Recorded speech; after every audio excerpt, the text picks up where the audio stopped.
ஒரு கிராமத்தில் பண்ணையார் ஒருவர் தனது குடும்பத்துடன் மகிழ்ச்சியுடன் வாழ்ந்து வந்தார். அவரது பண்ணையில் சிவப்பு நிற காளைகள் 2 இருந்தன.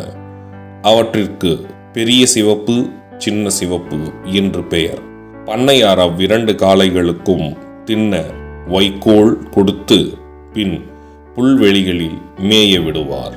2 காளைகளும் பண்ணை வேலைகள் அனைத்தையும் செய்தன. பண்ணையில் ஒரு பன்றிக்குட்டியும் இருந்தது. பண்ணையார் பன்றிக்குட்டிக்கு விசேஷ உணவு வகைகளை கொடுத்தார். பன்றி எந்த வேலையும் செய்யாமல் தின்று கொழுத்து வந்தது. இதை கண்ட சின்ன சிவப்பு காளை பன்றிக்குட்டியின் மேல் பொறாமை கொண்டது. சின்ன சிவப்பு ஒரு நாள் பெரிய சிவப்பிடம், பன்றிக்குட்டிக்கு மட்டும் ஏன் விசேஷமான உணவு கொடுக்கப்படுகிறது என்று கேட்டது.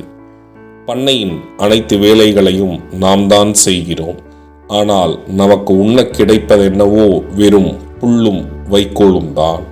எனக்கும் ஒரு நாள் பன்றிக்குட்டிக்கு கொடுக்கப்படும் உணவை ருசி பார்க்க ஆசையாக இருக்கிறது என்று கூறியது. பெரிய சிவப்பு புத்திசாலி. அது புன்னகைத்தபடியே பதிலளித்தது. இதன் காரணம் இன்னுமா உனக்கு புரியவில்லை? பன்றிக்குட்டிக்கு விசேஷமான உணவு கொடுக்கப்படுவதே அது கொழுப்பதற்குத்தான். இன்னும் சில நாட்களில் பண்ணையார் மகளின் திருமணம் நடக்கும்போது விருந்தில் பன்றிக்குட்டிக்கு முக்கியமான பொறுப்பு இருக்கும் என்று சிரித்தபடியே கூறியது.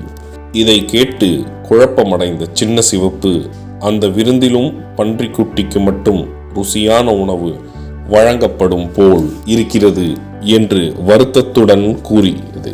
இல்லை இல்லை, அந்த விருந்தில் பன்றிக்குட்டியையே விசேஷ உணவாக சமைத்து பரிமாறுவார்கள். விருந்துக்கு முன்பே பன்றிக்குட்டி கொல்லப்படும். நன்றாக பெருத்து கொழுப்பதற்கே பன்றிக்குட்டிக்கு விசேஷமான உணவு வழங்கப்படுகிறது என்று பெரிய சிவப்பு விளக்கி கூறியது. சில நாட்களில் பெரிய சிவப்பு கூறியதைப் போலவே பண்ணையாரின் மகளுக்கு திருமணம் நிச்சயமானது. திருமண விருந்துக்காக பன்றிக்குட்டி கொல்லப்பட்டு சமைக்கப்பட்டது. கதையின் நீதி: பிறரை பார்த்து பொறாமைப்படுவதால் எந்த பயனும் இல்லை. விசேஷமான கவனிப்பிற்கு பின்னர் ஒரு விலை கொடுத்தே ஆக வேண்டும்.